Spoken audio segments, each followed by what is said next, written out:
Hey, everybody. Welcome to the show. Oh, wait, you know what? There's a little bit of noise when I think you were moving some papers. Okay, I'm not moving them now. Okay, good. All good. Hey, everybody, and welcome to our show. I'm Liz, joining you as usual from Central Virginia and the unceded lands of the Monacan Nation. And I am so glad that you are here with me.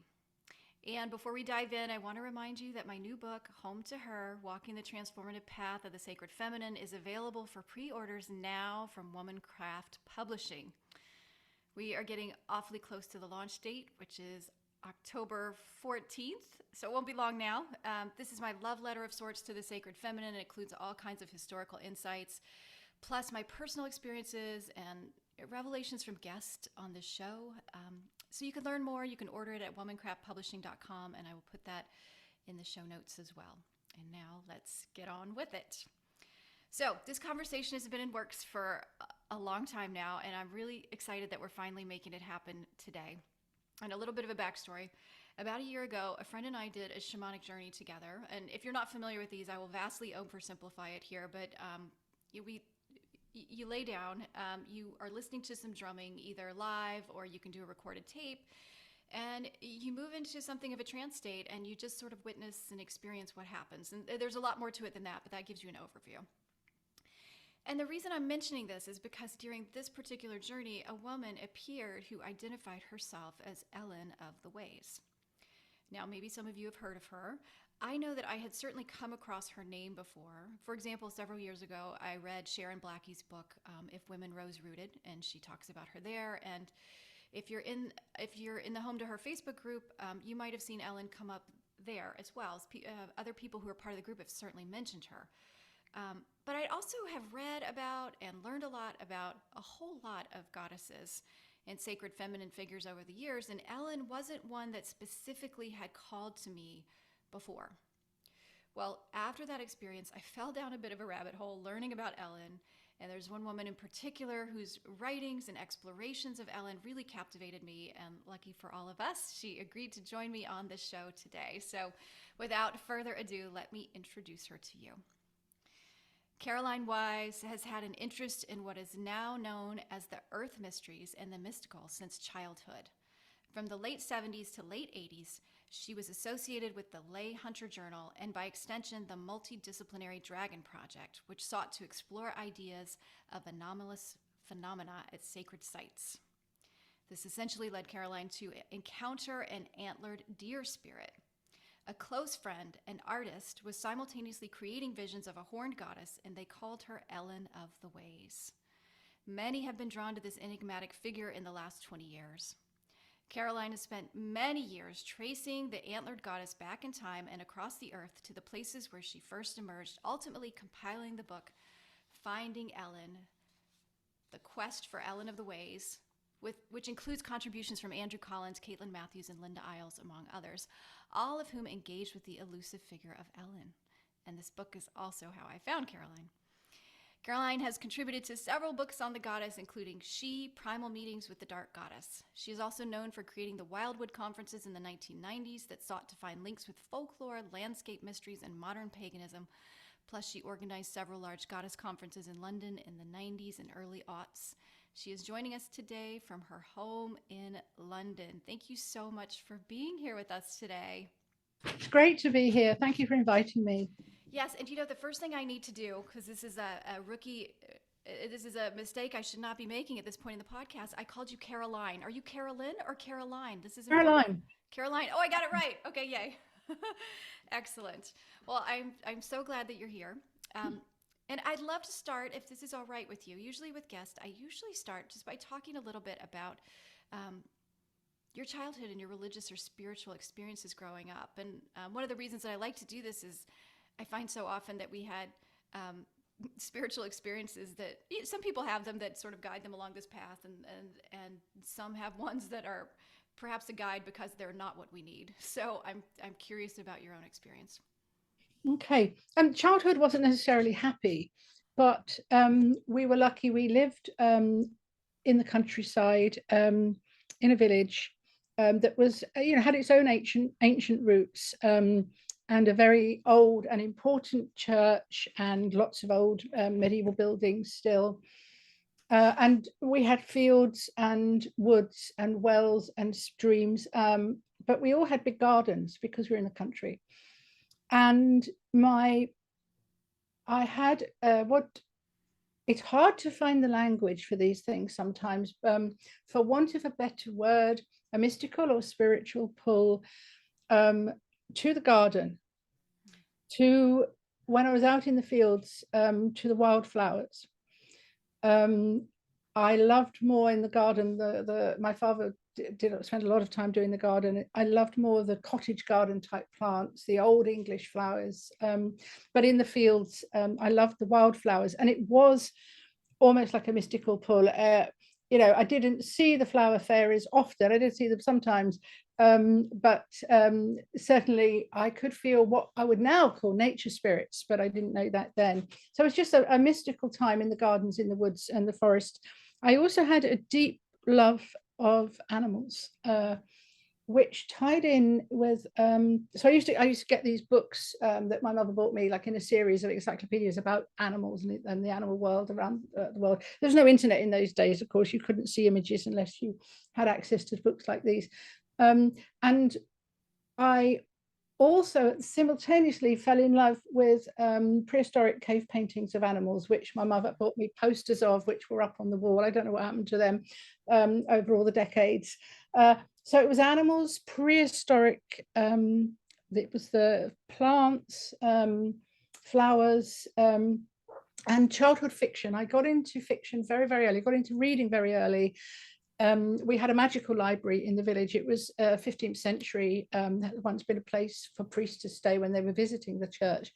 Wow. So it was this magical timbered building that you had to be absolutely silent in. So it had this huge charge, which today still invokes a sort of mysticism in me, that silence, that charge. And we read books every week. But my sister got me very early, I think I was 6, 7, 8, onto the Narnia books. And then a teacher read Puck of Pook's Hill, and when Puck appeared to the children, this sort of supernatural little imp, nature spirit, this spirit of the land, whatever, when he appeared to the children, I actually had what I could only describe now as a magical experience. It sort of leapt out of my skin and made a connection with I was able to make connections or understand the reality that nature spirits were around us, I think, through childhood fiction and the landscape. Beautiful. And then I would imagine, how did that kind of, I'm imagining how that sort of tied into your work then in the 70s and the 80s with the ley lines, but how did that sort of inform your path and your spiritual lens as you moved into adulthood? Well, one thing I didn't mention, you did ask about religious. Yes. Like most people in this country at that time, who were Church of England, it was sort of secular Christianity. But we went to church a lot because my father played the organ because he was a musician, and he was a scholar of church music. So he loved to be able to do that and to teach the people to sing in the choir. So I had no idea we weren't religious. It was just what you did. You went to church. And I had, again, that weird sense that's hard to describe of the mystical, very much aware of the liturgical year, very much aware that the lady chapel, which my mother cleaned and did the flowers for, although she was only nominally a Christian, was that the lady chapel had this energy that I can still feel as I'm talking to you, as I evoke it. Again, it had this charge like the library did. So I was already developing a sense of the magical year turning in whatever system. I mean, obviously, when I was a child, it was within Christianity. That's all we knew. In the church, the turning year from the different seasons, Lent, Easter, Christmas, and so on, harvest, to that became, I suppose, a natural progression that this cycle already held an actual charge I could feel deep inside to me. Oh, wow. That's lovely. And so how did that kind of How was sort of the through line then to Don't your know. I've adulthood? been trying to think about this earlier today. It was such a natural progression because I already in mystical fiction that was doorways very much for many of us. Mystical fiction was a doorway to this other world. Fascination with the stars and the moon. So it was kind of already there. And I tried and racked my brains earlier today. I cannot think of how I got there. I was just suddenly in that slipstream, you know. So I just, to me, when I was a teenager, my boyfriend's family was seriously involved in the music business in a big way, and in those days, very hippie way. They were behind inventing incredible sound systems, working with lots of bands, organizing particular festivals that have become very famous now. But in those olden days, it was very different. In this early 70s, and so I think from them, I was going into the new age, the more sort of looking eastward, but then looking towards Western techniques. And I remember when I was 15 reading a remarkable book called The Center of the Cyclone by John C. Lilly, which I can't remember much about it now, except it was about taking acid and going in a flotation tank. I didn't have flotation tanks, weren't a thing in those days, you know. This, I think, something he created or some people around him created to do sort of consciousness experiments. And I know that book blew my mind. And I was 15, and I was sort of immersed in a kind of new age music biz, very hippie kind of environment. So I think that's I went further down the slipstream from there at 15. Because by 20 I was ley hunting. Well, I love that. I was having a bit of a moment of envy. Like, oh, I wish I'd stumbled on all of this when I was 15. How great would that be? Although, you know, looking back now, I'm like, oh, there were little clues along the way. I just took me a while to put them all together. But That's it. There's always these clues. You always actually find them when you look back. Yeah. yes, they're just yes. At least in my case, they were subtle, and then they get louder and louder as I got older. Well, and can you talk to us about ley lines? So this for listeners who have no idea what we're referring to. Okay. Yeah. This ley lines is become quite a difficult topic it's no longer simple. Leys, the idea was brought to us by an inventor and businessman, Alfred Watkins, who knew his local landscape intimately in a way that you can't do now, you know, in a way where there was much less people, much less cars, people still riding horses, but he was a businessman who traveled by car around various businesses associated with his family. And he was a photographer as well, and an inventor. So he had an eye, photographer's eye.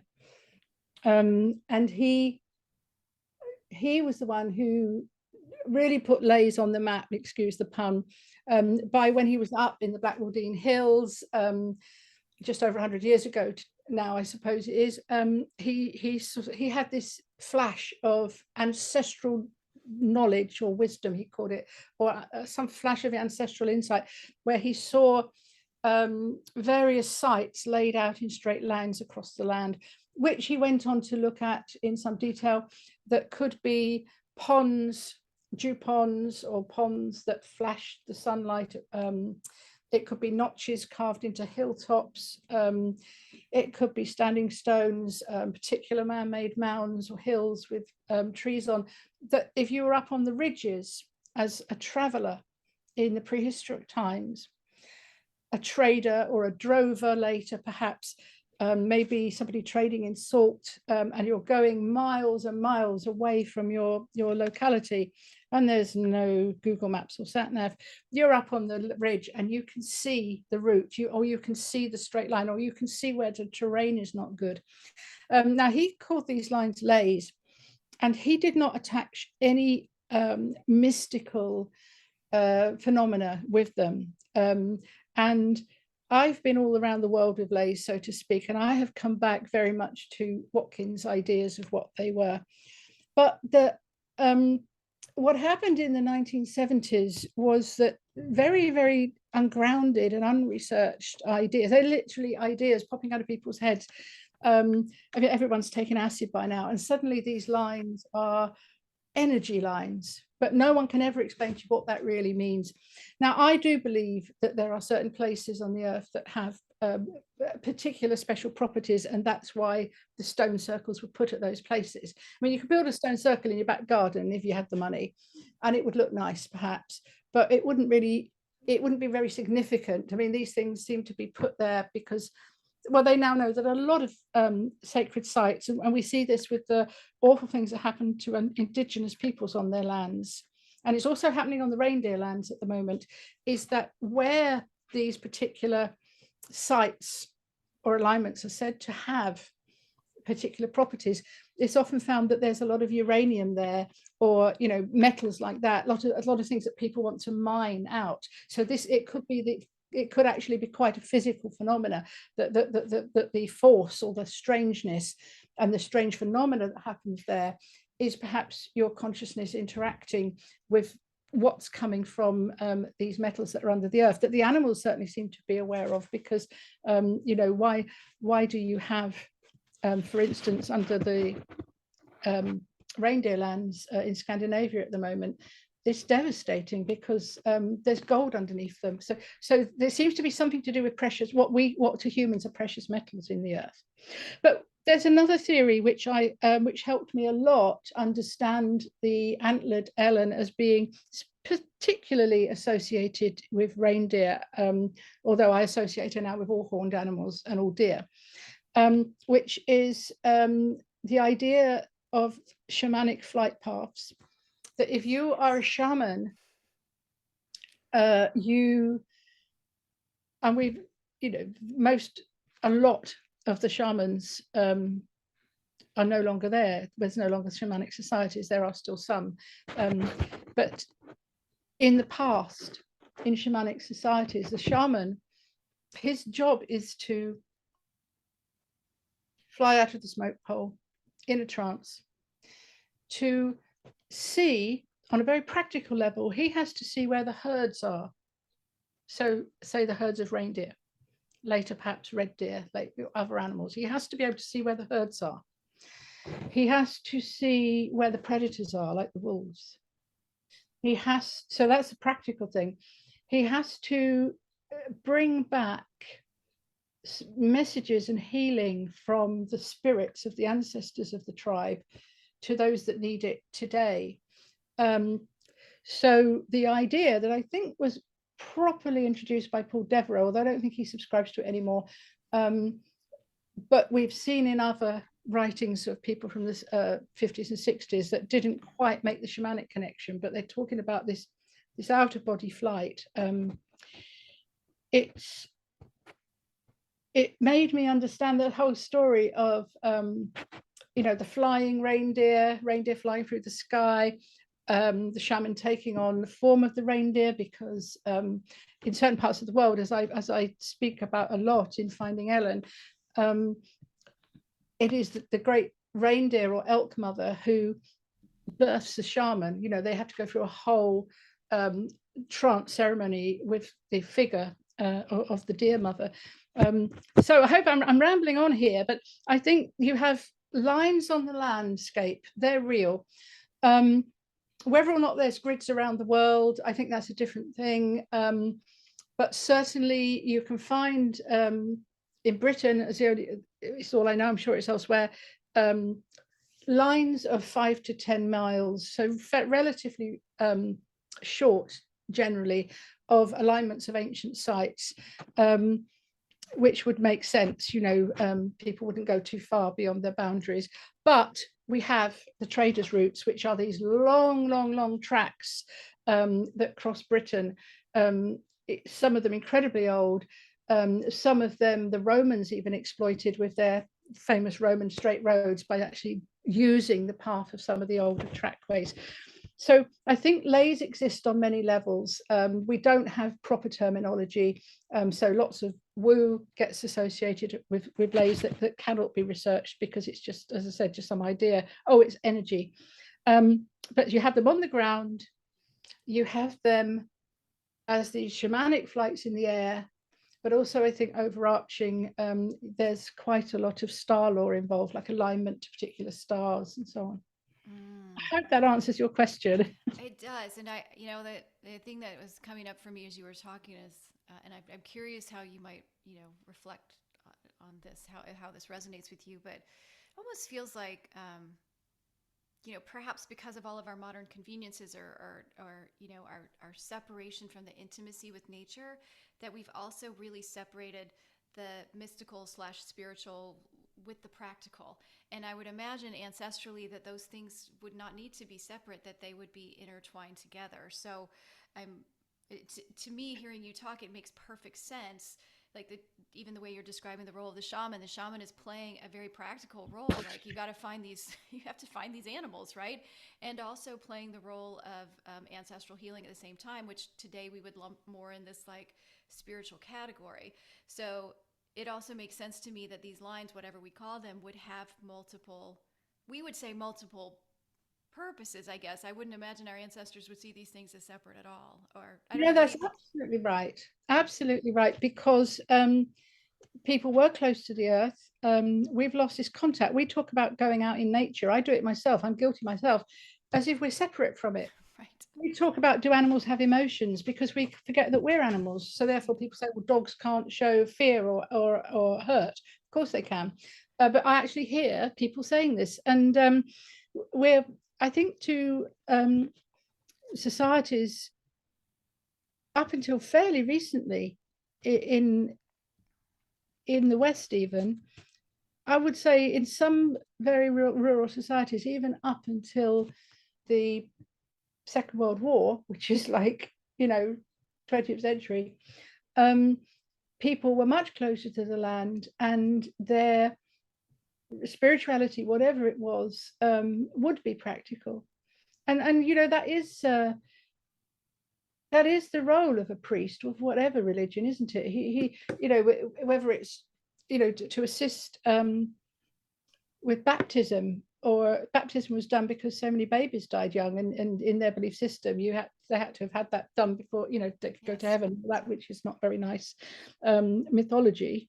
But they're there for weddings, they're there for funerals, they're there for those real things that happen to people. But there's also the harvest festival, and of course before Christianity all of those things would have been done by pre-Christian priests of whatever spirituality, and for local people. It wouldn't have been a big national thing. Yes. I guess the other thing that I thought of too is you're describing that, and I know you write about this, or it's definitely in the book, the Elen of the Ways book as well. It's well, I don't actually. Let me let you confirm if I've got this right, because I did read the book several months ago. But these lines, I would also. I mean, couldn't they also? They're animal tracks, right? Couldn't they also be animal tracks? You're following animals, and if you go back far enough, as you just said, we are animals. We would have been moving. Like, wouldn't these be lines, perhaps also that hold energy and ancestral memory, because we as humans have been walking them for however long that we've been on the earth? Absolutely, that's a really good point.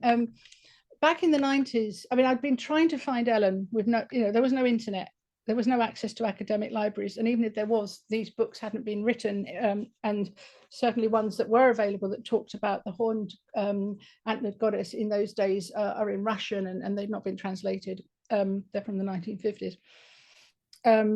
But yeah, what I had was I had heard, I'd realized from the shamanic flight thing, I think about 1989, okay, this suddenly makes sense. It's a reindeer, because in those days we couldn't even understand what this spirit was telling us. What we just knew it was a deer, and so then suddenly everything went, oh, in my mind, it all makes sense. You have the whole Christmas legend of the reindeer flying through the sky, bringing this bearded guy who's got presents, and it's all happy, and it's a shaman bringing the stuff back from the spirits via the flying reindeer.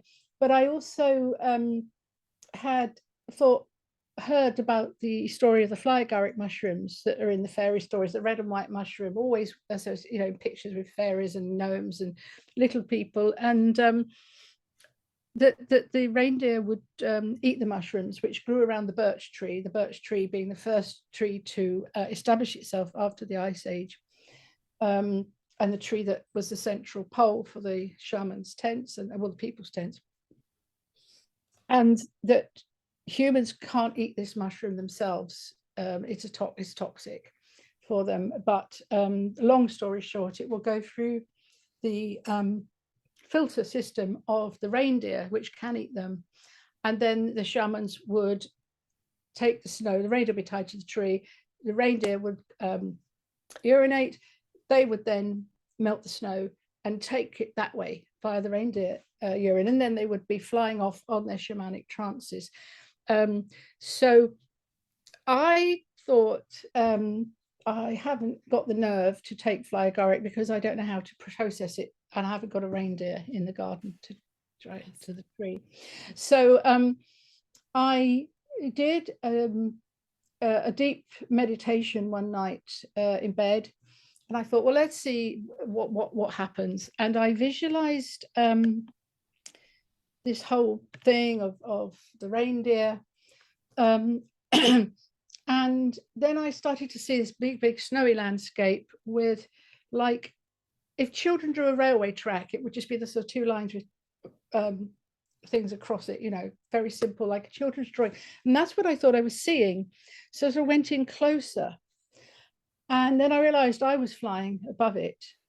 And I was looking down, and that this track, which I called afterwards the bone and antler track, this track was made from the bones and antlers of reindeer that had traversed this same route on their migratory path and their path for food throughout the year, and that the bones and antlers were of those ancestors of the reindeer over millions of years that had either been left when they died on this path or were symbolic of all the ages of the reindeer that had walked this path. And as I thought, I have to again swoop down lower because I was flying to, this is incredible. I'm thinking, what's it going to show me next? The bones and antlers started to rise up in front of me, and then did a sort of weird S shape and formed into a giant elk skeleton with, just enormous. And I knew I was meant to climb on her back. But the shock of this was so great. I thought, oh my goodness, this is so amazing. I shocked myself out of the trance. I don't know if you've ever done that, when you instead of just being in it and going with it, you're like analyzing it. You think, oh my God. So I came straight back down with a bit of a jolt. I'm really annoyed with myself about that, because I just wondered where she would have taken me. But then I realized that elk were important as well. And on my quest, which took me 30 years or so, I eventually found that there was a deer mother, a reindeer goddess in Siberia. And when I had my first weird interaction when reading about St. Helen, and St. Helen, mother of Constantine, and her confusion with St. Ellen of Wales, in a little sort of kitchen table produced magazine in the early 80s, I'd had this thing where I was told this deer thing came from beyond the steppe, and that's where I've actually found her now. So yes, it's, I think having these mystical experiences, it's what keeps you on the track, excuse the pun, and that keeps you trying to find out, what is this all about? I mean, it's nice to have lovely visions, but this seemed to me, she was telling me from the first time she appeared to me, and that time she told me she came beyond the steppe, find me, and that hadn't really occurred to me all those 30 years. That's what she actually said. And that's where she is now. There's a book by a scholar called Esther Jacobson, which is not about Ellen. I'll come to that in a minute. But it is called the deer goddess in ancient Siberia, and it talks about the deer goddess and her interaction with the shamans. And it also says she's interchangeable with the elk goddess or the elk mother. So she is there. And I don't know if I mentioned it earlier, but when I first started talking about this antlered goddess that my friend Cheska and I were seeing back in the 80s, a lot of the Wiccan high priestesses of the time, I mean, different now, but it's a completely different situation now, but they got very angry with me and said that there is no such thing as a horned goddess, there's only the horned god. And I felt that was quite sad that a wonderful new religion had set, some people within it had set the cosmology in stone so early. I say it's completely different now, and Ellen's very welcome. But that's also, it was that rejection. I mean, I had one person phone me up and say, I'm very angry about this. It was like I had blasphemed their religion. And I think that also helped me stay on the quest for so long to say, well, I've got to actually find the reality of this. And I never doubted she was there. But it was quite frustrating trying to find her in those days. Well, and yes, okay, so I want to, hold on, I'm going to pause for 1 second here. Well, and I feel like this is a good time too to kind of make it, maybe just stop for a second and kind of check in and help our listeners figure out, okay, so who are we talking about? Who is this Ellen? And so we've established you kind of found her as you were doing your research on the ley lines, but maybe we just back up a bit and talk about, who she is. Okay. It's a big topic. Who is she? She first appeared to me when as I said, I was reading this little pamphlet that we used to exchange, like Earth Mysteries magazines and pagan magazines would exchange these sort of self-produced kitchen tabletop magazines that were full of amazing stuff in those days. And I was reading about this figure of Saint Helen, mother of Constantine, who made the first pilgrimage to the Holy Land and found the relics of the Magi and the skulls of Jesus and the two thieves at Golgotha. Incredibly important within Christendom. And she opened up the pilgrimage way, really, for people to make this pilgrimage if they could to the Holy Land. And she was often confused, as I said earlier, with St. Helen of Wales, Helen of the Hosts, who is in the Mabinogion. It's the figure of Elen in the Mabinogion, who is based on this Ellen, who is married off to a Roman chief and is the daughter of a tribal Celtic chieftain. And it's a tale of a dynastic marriage. But it was when reading about those figures, the confusion of those Ellens, that I had the weird experience that was, as I went into a strange state, and there was this sound of these hooves rushing over hills coming down. And that was when I was told I come from beyond the steppe. And my friend Cheska Potter, the artist, had started drawing amazing images that she had, and she had such beautiful connection with the natural world and with goddesses and with ancient sites and mythology. It was like an empathy with the landscape and all the myths and legends and goddesses of the lands.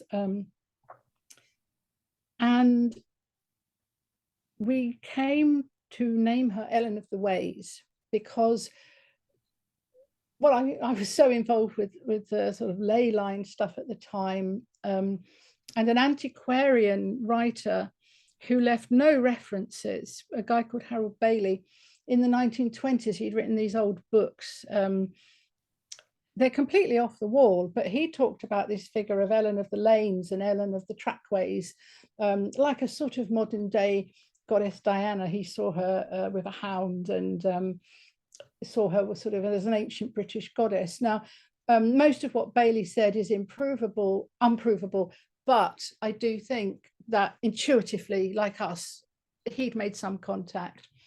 I went on, as I said, to try and find her, like she asked me to find her.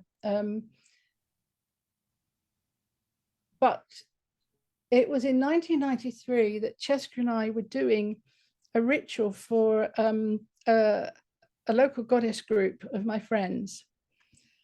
And we did it based on Elen of the Ways, in our only way of understanding her in 1993.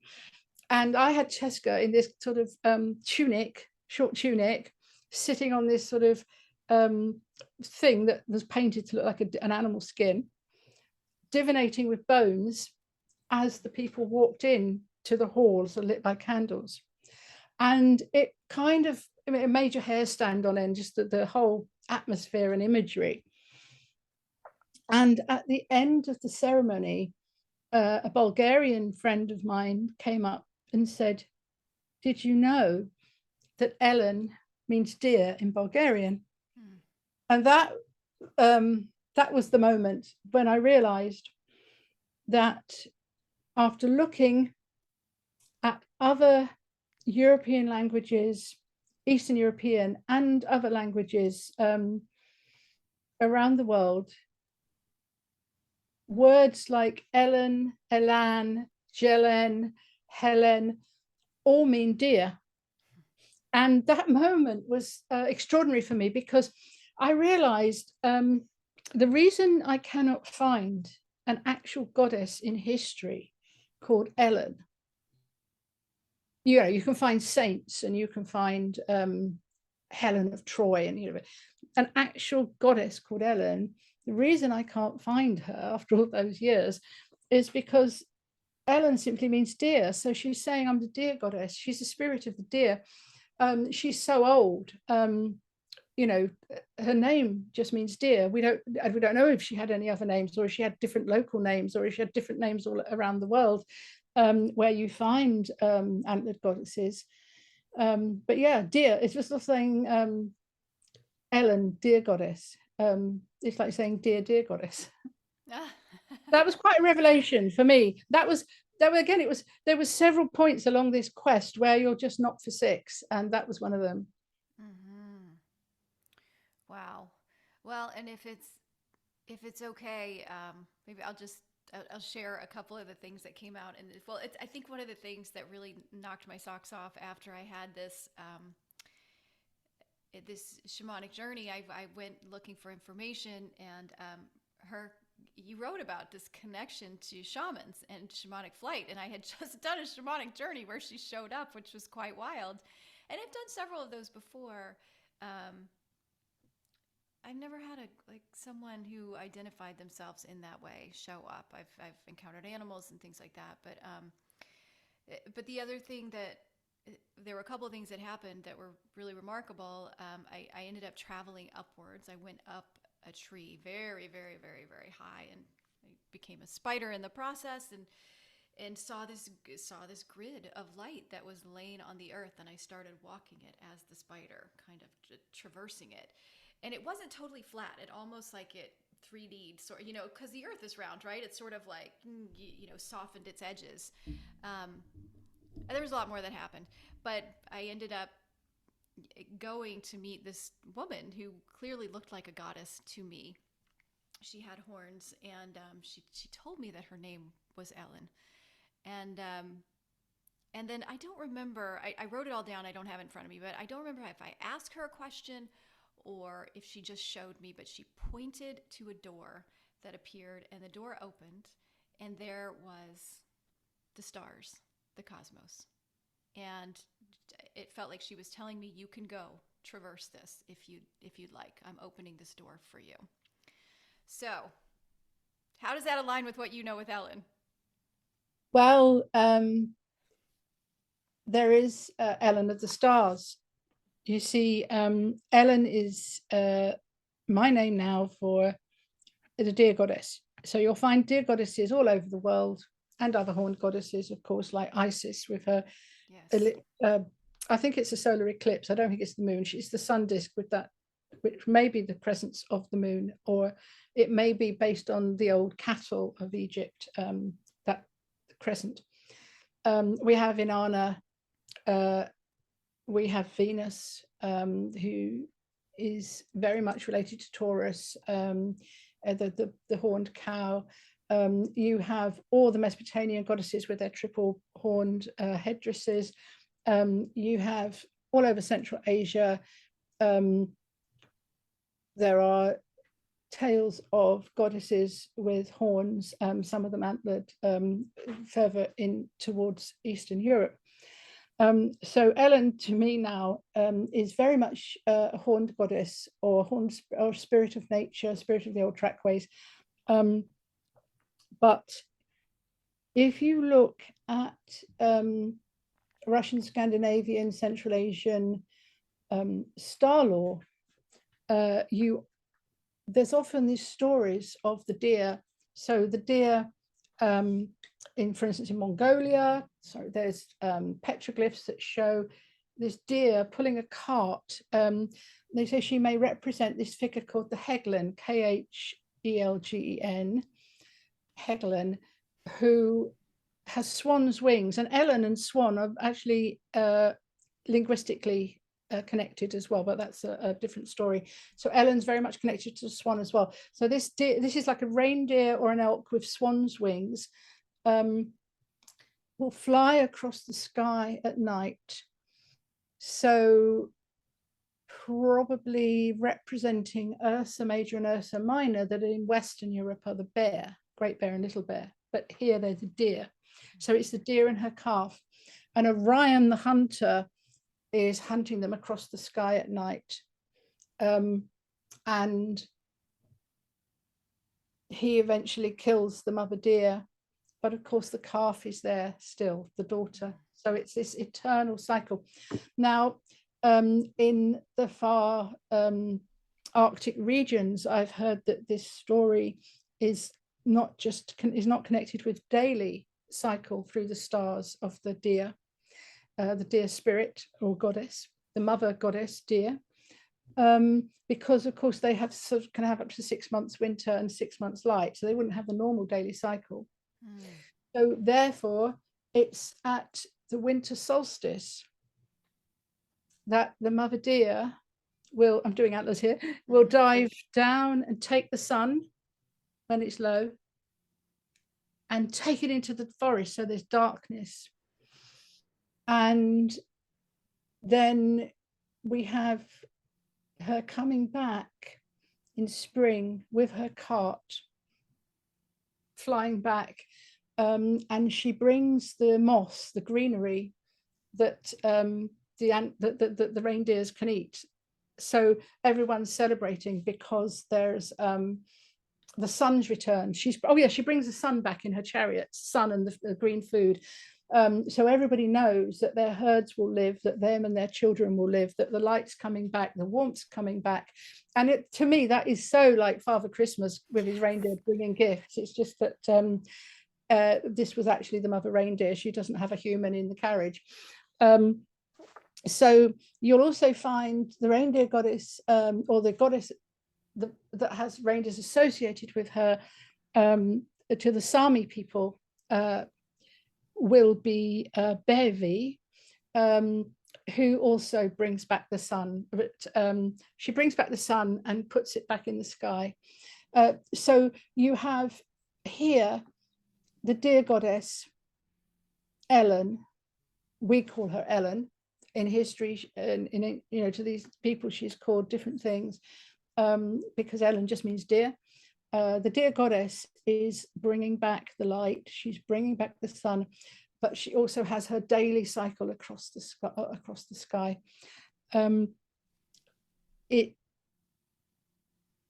As I said earlier, I think that if we look, we'll find it, but Elen, or the deer goddess, or an antlered goddess, or a horned goddess of some description, can be found on the earth and in the psychic realms of the trance journeys. She's a guide.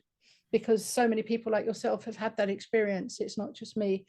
And in the stars and the wider cosmos. And also, of course, that very important path, the seasonal year. She's there in the background of all of that. Wow. Pretty amazing. Because I think you made an important point earlier. In a way, she's in our DNA. There's peoples around the world, for instance, that believed tribally that they were descended from wolves. But if you look at ancient Siberian and Mongolian, there's legends that they're descended from the Great Deer Mother and the Great Elk Mother, that they are the mother of the tribe. Now, whether that they believe that literally or symbolically,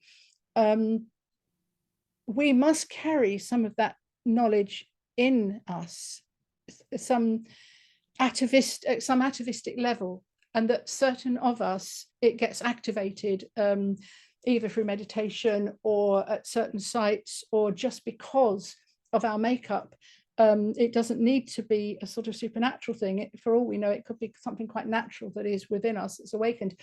Because when we go back to our ancestors, from wherever they came from in the world, they would primarily have a symbiotic relationship with the animal that was going to give them food, was going to give them skins for their clothes and their tents, that was going to give them bones and antlers to make their tools, from sewing needles to something that carves out whole cave systems, as we know happened with antler picks. They're going to eat the ones that have to be cold. They're going cold. So they would have seen themselves as the reindeer people. In fact, that's what they're actually called, if it was the reindeer, and that's what we're talking about today. So you're going to have to understand the animals that keep you alive completely. And you're also going to need to see their roots, whether that's on land or in a psychic, shamanic journey above it. Wow. Yes, that makes total sense. I'm just imagining, I was kind of seeing someone, cloaking themselves in deer skin too, and lying on deer skin to sleep, and wrapping their babies in this to keep them warm. And of course, we've lost so many of those connections, right? Because we just go to the store and buy whatever we need. But I can feel that kind of really deep connection that must have been present when you do that. And it's also prevalent on them to keep the herd healthy as well. Yeah. So you take out the ones that are sick, you take out the old ones. So you start to get animal husbandry.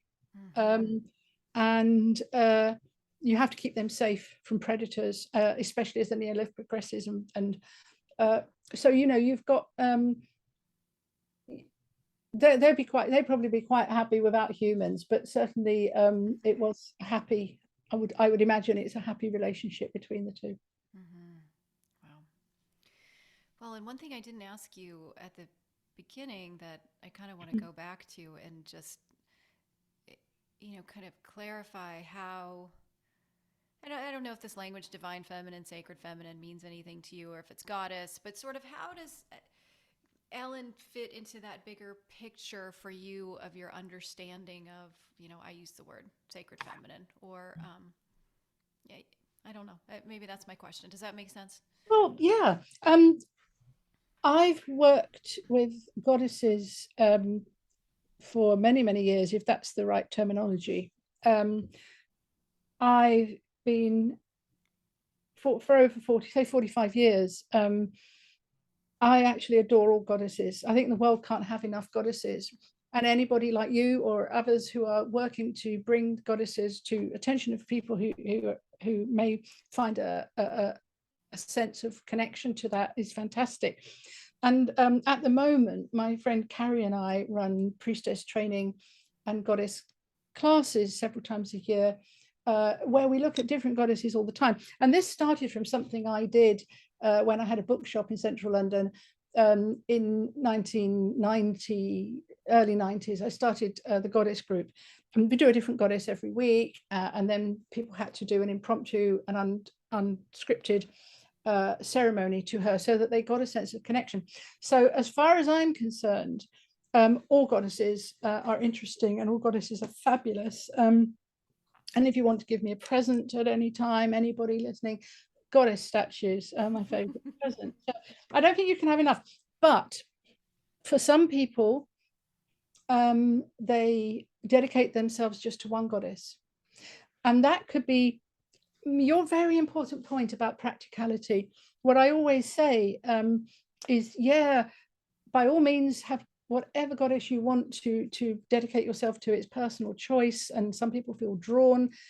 You might want something that is sort of more exotic and beautiful or mysterious, or there was a lot of interest in the 90s and 2000s in the dark goddesses, but I said, there's also if you're a midwife or a nurse, you might want to dedicate yourself to Brigid, who of Ireland, who is very much of that essence. Or if you work as an undertaker, which a lot of people do, very important job, you might want to connect yourself to Hecate or one of the psychopomp goddesses. If you're a writer, you may want to dedicate yourself to Seshat. Now, these are either equestrian, or you work with horses, or you have an interest or hobby in any of the things, you might want to dedicate yourself to Epona. So Elen, for me, is not the only goddess I work with, and I do tend to see her now very much. Goddess is a difficult word, actually. Yeah. Goddess is becoming complicated because it's difficult to see it outside of specific contexts like Greece, Rome, Egypt, where they are goddesses. I'm starting to see Elen in my own terms. It doesn't matter what other people choose to do, but in my own terms, it's very much a spirit of the deer and a spirit of the tracks of the land. And if she's still a goddess to me, but I'm trying to come to get the terminology right, and it's not quite there yet. But what does she mean to me in terms of the broader goddess spirituality? She's the one who locks me to my interest in the ancient trackways of the land, which has been there since, as I said earlier, I sort of slid into that in teenage years. My interest in animals, my interest in wilderness and nature and shamanism, and all the things that I personally feel at home with, and prehistoric art, and all the things from childhood. And I've never thought about it till you asked me that question. All those things from childhood, she links me back to what were my main spiritual awakenings. Mm-hmm. Yeah, I love that. And I had a question, a thought, and it just flew with Elen right out of my head. So we'll see, we'll see if it comes back. But I guess as we're kind of winding down here, I did want to ask one more question, because I know that you noted this both in your writings, and you've said it as well, that it seems like Elen has come forward for a lot of people in the last 20-ish years or so. And I'm wondering if you have any kind of hunch into why that is. And I just remembered, okay, put a pin in that, because I want to say what I thought of too. I wanted to reflect back on your statement of how your understanding of Elen is evolving. I don't know why, but I feel like it's important for me to say that even when I talk about my own journey, I think these things that we receive from whatever, the unseen world, the spirit world, they're filtering through us. And we are a very particular filter with our own lens and experiences and traumas and backgrounds and all of that. And so, and I don't know how you feel about that, but for me, that's why it's always, I'm always kind of interested in the essence as opposed to the perfect alignment, because what I'm going to see and how I'm even going to speak it is going to be informed by all of my own stuff. And that's different than yours. Absolutely. I think you have to discipline yourself, well, I do, that it is not worth spending hours of valuable lifetime arguing with idiots on Facebook about what is actual academic fact about a goddess. Yes. Now, we can argue about academic fact about where we believe, as far as knowledge so far tells us, she came from, what she was associated with. But essentially, our personal connections and feelings and visions we're shown, it has to be meaningful for us. Yeah. And moving again to your question earlier about in the wider spiritual world, in the wider goddess world, I think that everyone can do as they will, and history is really interesting. You know, it's really interesting to read an academic book on Artemis. But in our classes that Carrie and I do, the whole point is history lesson first, geographical lesson first, but then how is she relevant to you today? Mm-hmm. Why would Sekhmet from ancient Egypt be relevant to you today? Why would Bast, the goddess represented by a cat, be relevant to you today? Why would Inanna be relevant to you today? And we always find out why they are, because goddesses, whether they're a deer goddess or any of the other goddesses from around the world through history and across vast tracts of time and land and cultures, they were relevant to people's lives. We live very different lives, but we will always find that the goddesses are not something that were back in history, that we're interested in them, and we're maybe going to do some cosplay. I tell you, we don't do cosplay in our groups, but some people dress up in costumes and wigs, and that's fine if they want to. But to me, it's how is she relevant? How is a particular goddess, whether it's Elen or anyone else, relevant to the person who's having problems at work, problems in their relationship, or not just problems, they're not just about problems, or who has a particular hobby or has a particular interest or is doing some research or is studying at university. How is that goddess that they've chosen to have a connection with, or a connection's just happened, how is she relevant? Why would you invoke her? And you'll find that they're just, all of them are as relevant today as they ever were, just in different ways, because as you said, we have different lives. Mm-hmm, mm-hmm. I mean, I think I'd invoke Elen if I got lost in the wilderness. Yes, yes. Way back. Yes. Oh, I love that. Well, and then do you have any, further thoughts, I guess, on why you think Elen in particular has been showing up for Yes. so many women? I guess. Well, I've thought about it a lot over the last few decades, and I can't. The answer I have is not a helpful one, but since she started revealing herself to us, or calling, that first thing that happened to me was a call from beyond the steppe. The reindeer lands are going, reindeers are dying.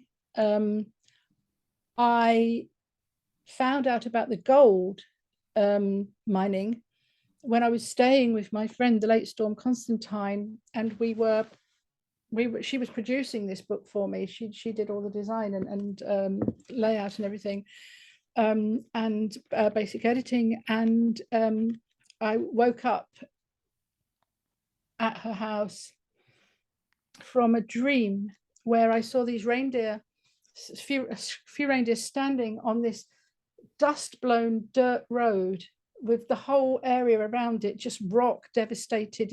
It obviously no trees there anymore, and they were looking sad and bewildered, and their coats were all patchy, like mangy, and they were just on this rock. There was no grass or snow or anything, and suddenly I saw, and this happens a lot, this is not a lot, this has happened a few times with goddess dreams, I saw these letters in gold saying AU, and then suddenly I woke up It was 6 a.m. And I thought, well, AU means gold. It's the chemical symbol for gold. And I just thought, I wonder. And, you can't make this stuff up. If you wanted to, just open the laptop whilst I'm still in the bed, open the laptop, type in reindeer lands and gold. And there was all these articles. This is 2014. There's all these articles, one after the other, of how the reindeers lands, and as I said, they have their own particular routes and ways of where they find their food and where they go to mate and all, to reproduce and have the babies. They now, there's lots of gold under this land, and so the mining companies are coming in. So to answer your question, or to not answer your question, I just thought, why is she coming back now? It's almost like we're hearing the cries for help from the animals, the spirit of the land, and the spirits of these animals, the goddesses of these animals. The terminology is so difficult here. It's almost as if we're hearing the cries, but I don't know what we do to stop it. So I don't want to end on a sad note, but that's so hopefully we'll have another question. But that's all I can fathom, is that we're hearing the cries because it's a distressing time. Because once those lands have gone, they've gone. Once the herds have gone, they're gone. Yes. Well, yes, and